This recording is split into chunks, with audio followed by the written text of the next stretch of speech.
Ölkəmizə və xalqımıza qarşı çoxsaylı cinayətlər törətməkdə təqsirləndirilən David İşxanyan, Ermənistan Silahlı Qüvvələrinin Azərbaycanın Ağdam, Füzuli, Ağdərə, Xocavənd və Kəlbəcər rayonlarının işğal olunması üçün apardığı döyüş əməliyyatlarında iştirak etdiyini məhkəmədə etiraf etdi.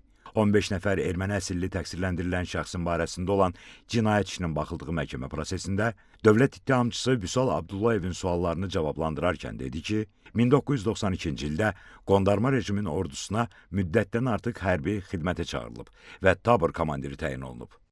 Mənim taborum Abdal Gülatlı kəndinin yaxınlığında yerləşirdi. Müxtəlif taborların konkret tapşırıqları vardı. Taborumun döyüş əməliyyatları olub. Taborum Ağdərənin yuxarı hissəsində yerləşirdi. Tapşırıq kəndlərin götürülməsi idi. Füzuli rayonunda döyüşlərdə iştirakıma gəldikdə isə 1993-cü ildə Aşağı Veysəlli və Çartar kəndləri arasında yüksəkliyi almağa getmişdik. 1993-cü ilin yayında da Ağdamın Bağbanlar, Novruzlu və adını unutduğum daha bir kəndi istiqamətində gedən döyüşlərdə iştirak etmişəm. David İşxanyan dövlət ittihamını müdafiə edən baş prokurorun böyük köməkçisi Vüsal Əliyevin 1-ci Qarabağ müharibəsində Ermənistan ordusunun idarəçiliyinə dair sualını isə belə cavablandırdı. Ordunun ümumi idarəçiliyi Özünü Müdafiə Komitəsi tərəfindən həyata keçirilirdi. Rəhbərləri isə Serj Sarkisyan və Samvel Babayan idi. David İşxanyan dedi ki, 1-ci Qarabağ müharibəsində tabor komandiri kimi Monte Melkonyana tabe olub. Xocavənddə 8 tabor vardı. Mən onlardan birinin komandiri idim. 8 tabor rayonun müdafiə xəttinə tabe idi və onun komandiri Monte Melkonyan, ordunun komandiri isə Samvel Babayan idi. David İşxanyan dedi ki, onun iştirak etdiyi Kəlbəcər əməliyyatları 1993-cü ilin martında, Ağdam isə həmin ilin yayında aparılıb. Təqsirləndirilən şəxs dövlət ittihamçısı Fuad Musayevin suallarını cavablandıran zaman Ermənistanın Azərbaycana qarşı apardığı işğalçılıq siyasətini təsdiqləyərək, bunun arxasında dayanan məqsədi belə izah etdi.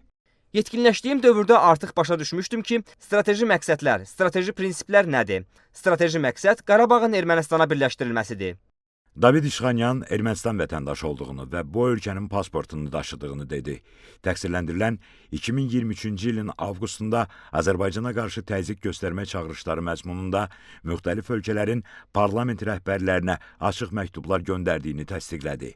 O, Daşnaksutyun Partiyasının fəal üzvü, onun Qarabağ bölməsinin rəhbəri, qondarma parlamentin deputatı olduğunu, qondarma rejimin prezidenti vəzifəsini icra etdiyini dedi.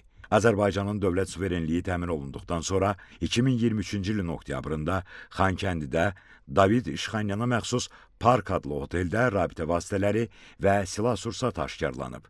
Təqsirləndirilən rabitə vasitələrinin otelə məxsus olduğunu dedi, silah-sursata görə isə erməni sakinləri günahlandırdı. Hadisədən bir həftə əvvəl Ağdərədən gəlmiş sakinlər o oteldə məskunlaşmışdı.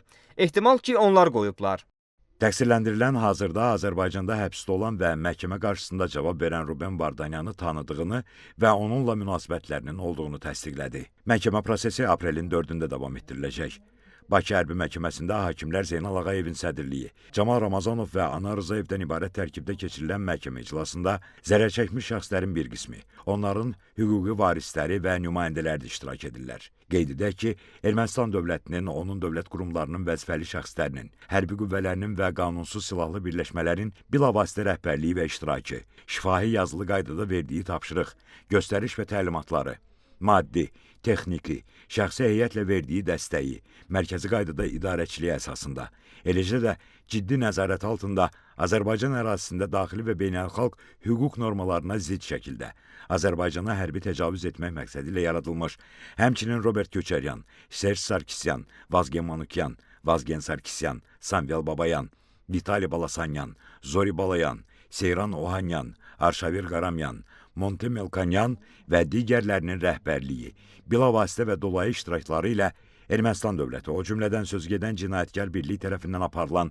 təcavüzkar müharibənin gedişində törədilmiş çoxsaylı cinayət faktlarına dair cinayət işi üzrə 15 nəfər erməni əsilli təqsirləndirilən şəxs ittiham edilir.